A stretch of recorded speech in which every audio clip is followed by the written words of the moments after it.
And he causeth all, both small and great, rich and poor, free and bond, to receive a mark in their right hand or in their foreheads. Notice it's in.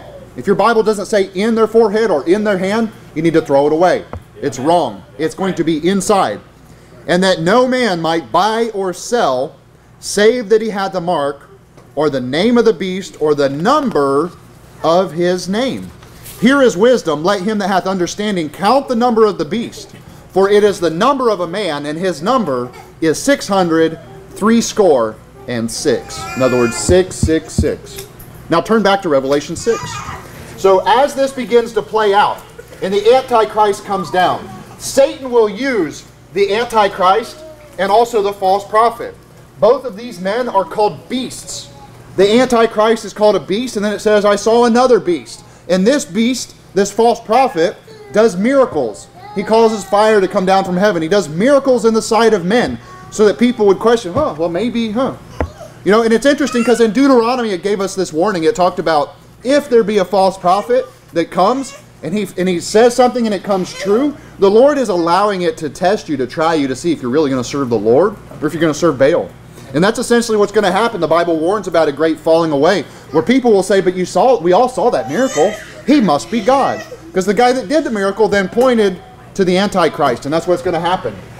In this time, the mark of the beast, there will be a ramp up where the mark of the beast will be introduced. It says it will be 666. I believe there's a good possibility it will be related to what is called the Seal of Solomon or the Star of David. This is not a biblical symbol. This is not of God. In witchcraft, this is called a hexagram. Witchcraft, they want to put a hex on people, and this is what the Freemasons and Judaism of today, notice the religion of Judaism, it's not a racial thing. This is a practice of religion. They practice witchcraft. And that's why they use this symbol. The Bible calls him the idol shepherd. We're going to look at that. But so it builds up toward this eventual abomination of desolation. And this mark of the beast will be introduced as a means of control.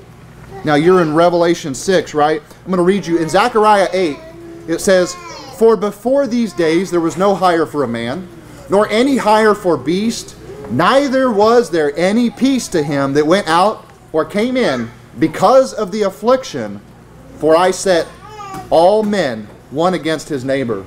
This time of trouble is going to be neighbors against each other, family against each other, and it says there's no hire for a man. I mean, this is going to destroy the economy, and that's where their financial system will include the 666, to buy and to sell. They are in control of the money.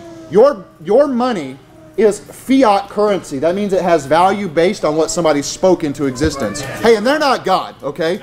God speaks things into existence, not the International Monetary Fund, not the Rothschilds, okay? Not the devil. He doesn't have this power.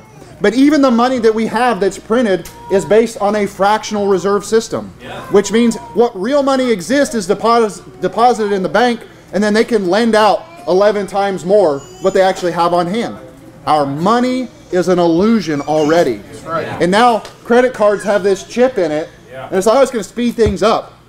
Who has a credit card with a chip? Isn't it slower than the old style credit card? Right? But where is this going? What are they preparing us for?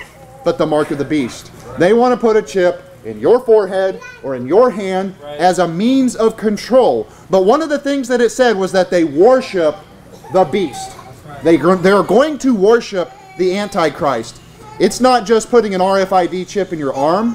Whatever the mark of the beast is will include worshiping this man as God. And that's wicked.